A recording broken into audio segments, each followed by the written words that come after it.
Eshigimiz 2 qavatli, tashqi tomoni temir baquvvat, ichkaridan yana bitta taxtali qo'yilgan. Ya'ni buni maqsadi ichkaridagi issiqlikni chiqarib olmaslik yoki yozda salqinlikni chiqarib olmaslik uchun. Birinchi navbatda xonamiz, xohlasanglar detskiy, xohlasanglar ota-onalarga qilishinglar mumkin. Har bitta xonamizda eshiklarimiz MDF qo'yilgan va har bitta xonamizda romlarimiz akfa romlari qo'yilgan.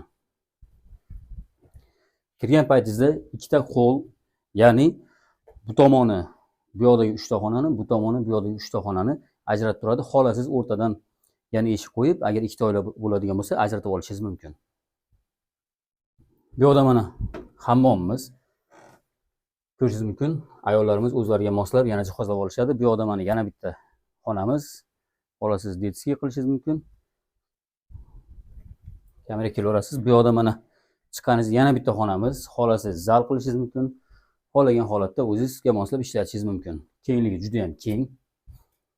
Bu yoqda mana yurganimizda spalnimiz. Chiroyli holatda mana jihozlangan. Kattaliklari ham juda ham zo'r. Bu yoqda mana omborxonamiz.